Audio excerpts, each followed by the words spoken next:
November is here, and there are many things on my garden still looking beautiful, including this autumn blaze maple. So join me and let's go on a November garden tour. Welcome to Joy in the Garden. And as we go down this little hill here, next to the autumn blaze maple, we approach a beautiful eastern redbud. By far my favorite tree in my entire landscape. Now it has already produced beautiful yellow, its green leaves turned yellow. A lot of them have actually already fallen to the ground, but I just think it's a really pretty tree. Kind of creates an umbrella, you know, over that arbor. Just really pretty. That's a pretty mature tree. I think that's probably over 15 years old. I think they get maybe 30 feet tall. So I think that is probably at its mature height. And to the left over here, this is a new garden space that I actually added most of these plants. This fall, it's full of hydrangeas, grasses, evergreens, really an attempt to create a softer entrance to this backyard space here. I've always loved this space, but I think there's some opportunity. And to the right here, I think I'm going to be adding maybe some new garden things, structures next season. We'll see. We'll see. We'll see what I can dream up, think of, and plan and afford by next spring. So, and as we go through the arbor here, we really have not had horrible cold weather. I mean, it's been nice and crisp and cool. So the hostas are still hanging in there, just showing off. This one right here is stained glass hosta, which really adds a nice, beautiful punch of color right there. As we go over here, the begonias there still putting on a show. That's the, let's see, pink dragon begonia. And down here, another, you can see the begonia, a sun king, aurelia down here, still pretty small yet. And then these are the green velvet boxwoods. I am in the process of deep watering all of the evergreens that I have. We actually got, I don't know, maybe about 5 days ago, a really nice 1 inch of rain, which is excellent for evergreens. Evergreens really need deep watering in the fall to make sure that they can hang in there over our really cold, sometimes dry winters. So there's an autumn frost hosta, curly fries, you know, really still putting on their show. My containers are still looking good.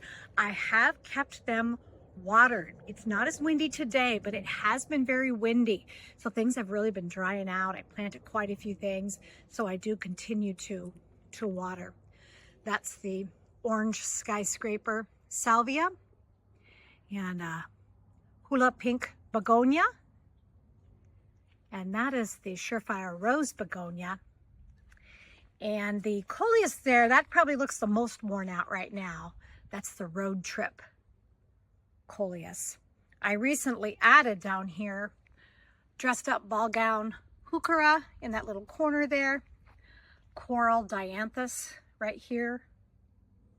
And then another of the, I think it's the same kind, isn't it? No. This is a heucherella.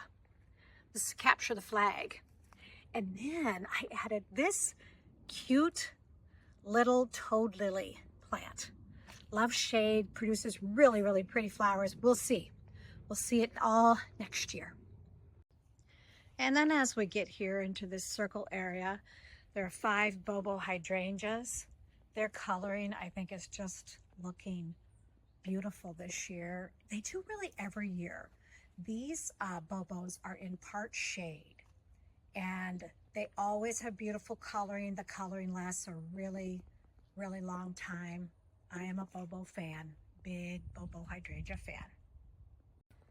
So here's another container with the same annuals of the other the container I just showed you. But what you didn't see in the other container, this beautiful bewitched green envy sweet potato vine has just become my favorite sweet potato vine.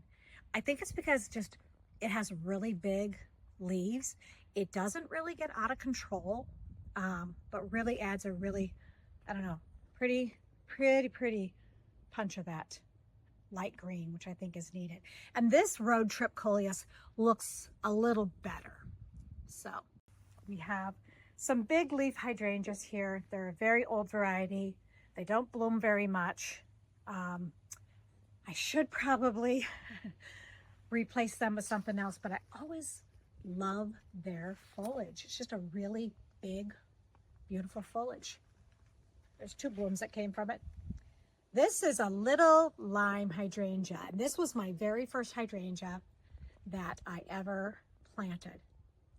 Always looks beautiful here. Similar, you know, it's a similar bloom to the Bobo, I'd say. A little bit, maybe a little bit of a different shape, but looking really pretty. So probably a good time to remind you, in case you need to do this as well, I actually do remove every bloom off of my hydrangeas at the end of the season. I try to keep them as long as I can. So honestly, I probably come out here in December, it's cold, but it doesn't take that long. Basically, I'm coming in and I'm just cutting the top off. Now, why do I do that? I did have a few years ago, we had big snowstorm, and in Iowa, our snow can be icy, and that means heavy. And it really weighted these down significantly. And here I was out here in the middle of January, and you know, December, you know, maybe 30 degrees. January, I think it was, you know, maybe 2 degrees. And I was out here cutting all of these blooms off because I didn't want the wrong branches to snap. So, and as we go through here, there's some Helen von Stein lambs here, kind of on the sides of the path there. This is a Copper King heucherella, which I had there. Now I did add a couple new, not heucheras.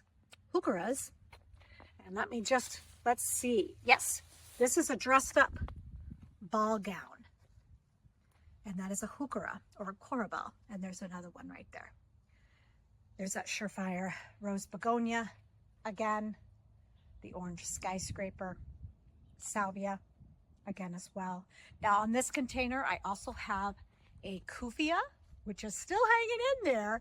Pieces of it have been falling off. There's not too much of it left. This is Hummingbird's Lunch kufia. Now the garden space here with the bird bath is still, I think, looking really beautiful, very fall-y. There's more of the green velvet boxwoods. Now I planted the 3 that are right here against the wall the same time that I planted the 3 on the other side of that wall. These get more sun, so they've grown more. And this past spring, I did not get to pruning them before it got too hot. So I'm really gonna have, these are probably the 3 I will start with next spring as far as pruning the boxwoods. They still look great. This variety, green velvet, you actually don't have to prune it, but I do wanna keep, especially back here, I wanna be able to manage their size as well. So this is an incredible hydrangea. I think those blooms are still looking pretty good. They're not, you know, they're kind of that tan brown, not the crispy brown, which was really nice.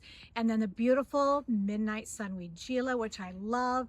And that is coral sedum. That's an annual for me that I have tucked under there. I really do like that. I think I'm going to repeat that. I will not pull that coral sedum out, I don't know, just in case it overwinters. It rarely does. But, you know, you never know. You never know what your winter's going to be.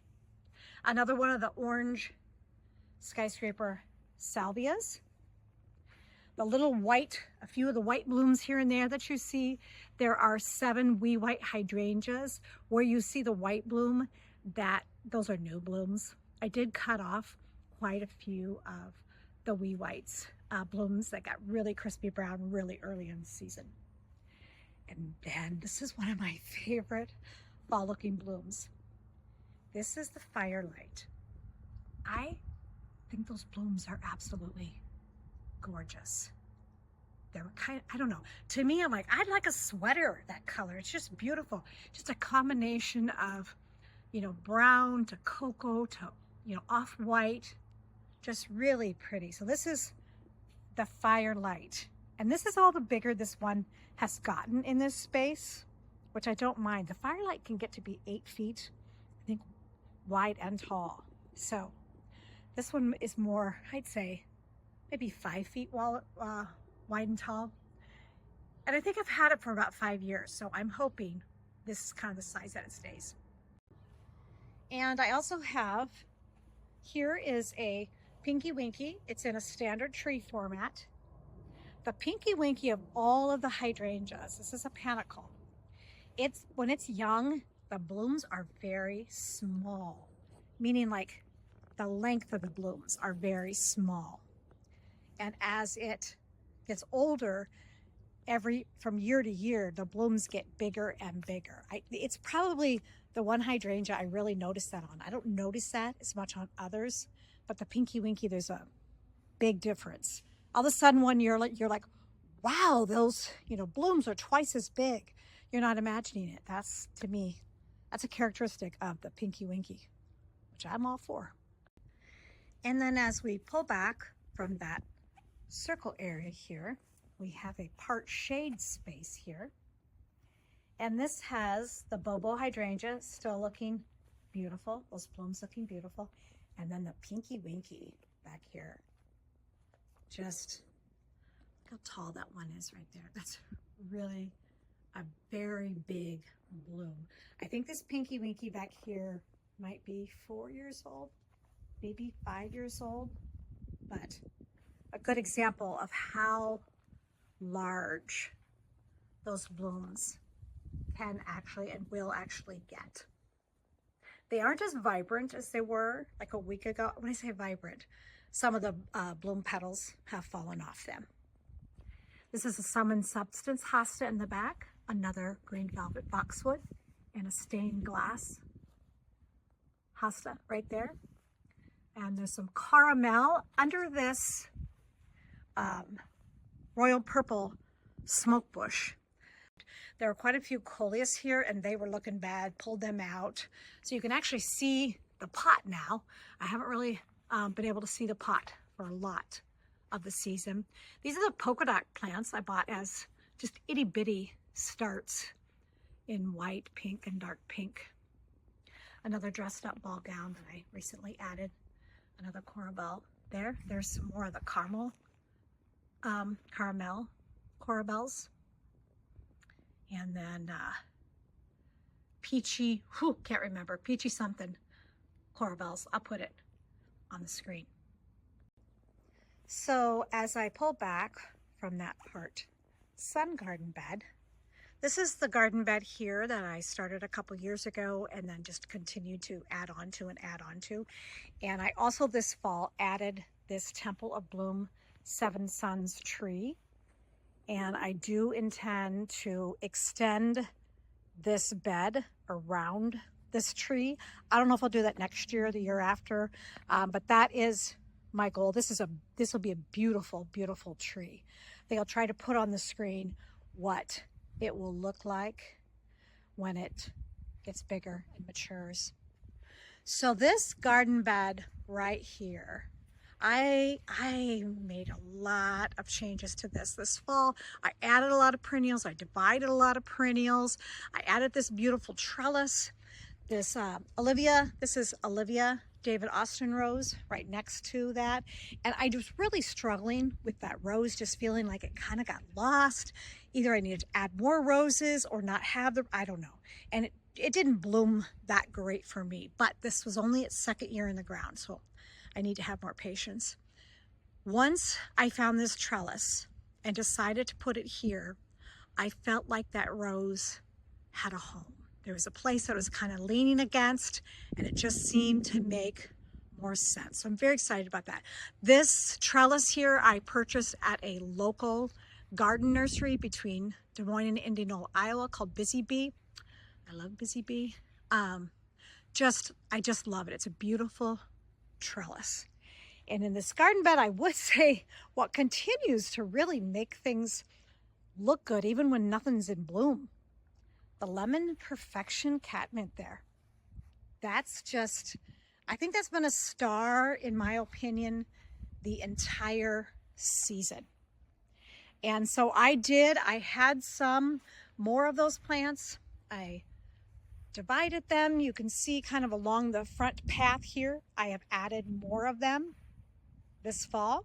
So hopefully next year I will get a really nice, kind of front of the garden consistency with that catmint. So this view is quite pretty. I need to do a shout out to the rainbow sherbet celosia there. I started that from seed and I have loved it. I just want more of it. So next year when I start my seeds, I'm going to try to start less varieties, but more of each variety. So I have more of this beautiful variety of celosia. And that's penstemon that's right in front of there. And this specific penstemon,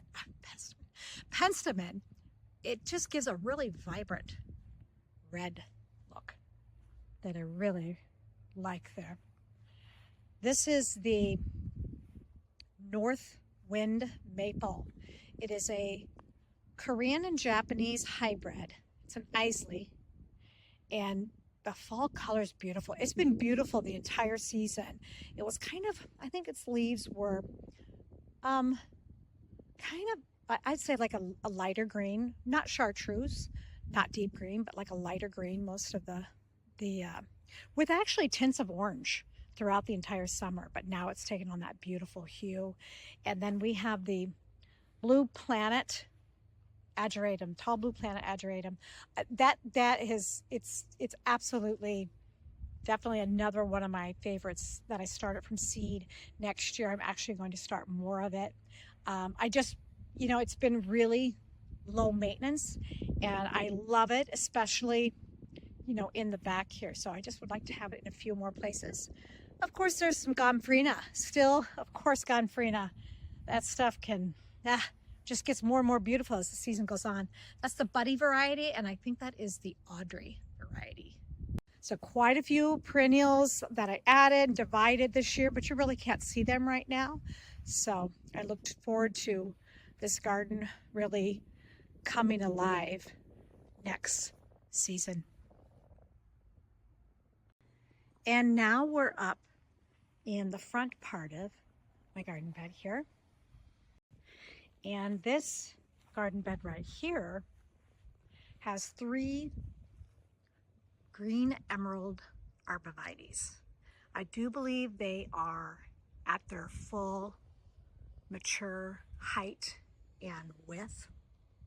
This is an example. These are very large, and I do deep water them in the fall. And even if we're having a really dry winter, I'll come out here in the middle of winter and just do a slow drip, hose drip on them to make sure they're getting enough water in the winter.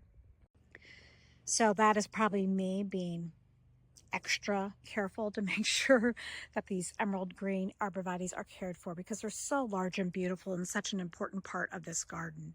And down below here is a Glow Girl spirea. Now this is a very old Glow Girl spirea. It's beautiful. I will say it had started to struggle.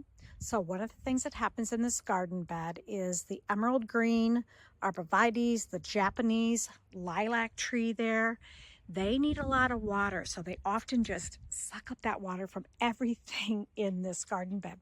So this Glow Girl spirea was struggling a little bit. So I actually cut it down to the ground. I'll put a photo of it up here. Not at the beginning of this spring, but the spring of 2024. It grew beautifully last year, beautifully this year. Sometimes when a spirea is starting to look not very full, it needs that harsh cut back to the ground in the spring. You will not get blooms that spring if you do that. If you for me, the Glow Girl spirea, the blooms are white, but they're pretty insignificant. The color of this shrub is chartreuse. That's why I grow it. It's beautiful in the fall.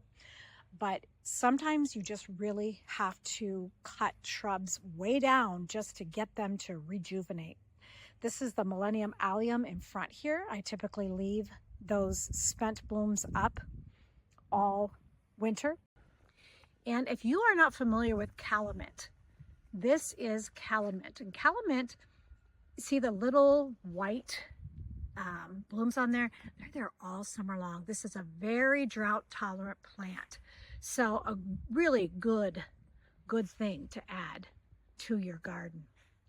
This is some spring phlox here that's not looking good. I'll see what happens next spring, but I may end up pulling that out, adding some more calamint or sedum to this space.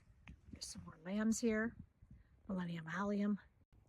And this little corner space has really just been a gem this year. This is a golden spirit smoke bush, and it's in the form of a standard tree. And that means that the grower actually grew it in a way that it did not have branches until you see the first branches there. So I actually purchased it like that. Really pretty. This is so pretty throughout the entire season. I really like how the leaves start turning in fall. You know, I never think of, you know, a smoke bush. It doesn't really have fall. You don't think of it as having fall colors. But this one, it always changes really pretty like this. And then down below, this is a dwarf Norway spruce that will get about 3 by 3 feet. So in the meantime, while that is growing, that is annual coral sedum, some dusty miller, also annual, some euphorbia, some beautiful deep colored sweet potato vine, the meteorite, shower verbena, another annual. And then in the back here, one of my favorite sedums, this is Mr. Goodbutt, just looking so pretty. And on the other side is autumn fire sedum, which I think they just look beautiful with that deeper, darker sweet potato kind of trailing around them. And in the front here, another just absolutely beautiful Glow Girl spirea here. The colors on this are absolutely magnificent. Just so pretty. This is a beautiful large one. And then that atomic purple gomphrena still hanging in there. Still hanging in there. Looking great. Some more spent allium blooms that will stay up throughout the entire winter. And the fall containers here still looking great. So this is a strawflower, a mum, yellow mum that's taking on some really pretty pink hues, some deep purple celosia. I did not start that from seed. Looks gorgeous there, doesn't it? And then more of that same strawflower, and then a blanket flower. And then this doggone tall blue planet ageratum, still hanging in there. Still hanging in there. Thank you so much for joining me today. I know we are not far from some frost, probably some freezes. So wishing you all well out there. Enjoy your gardens while you can. Have a great day.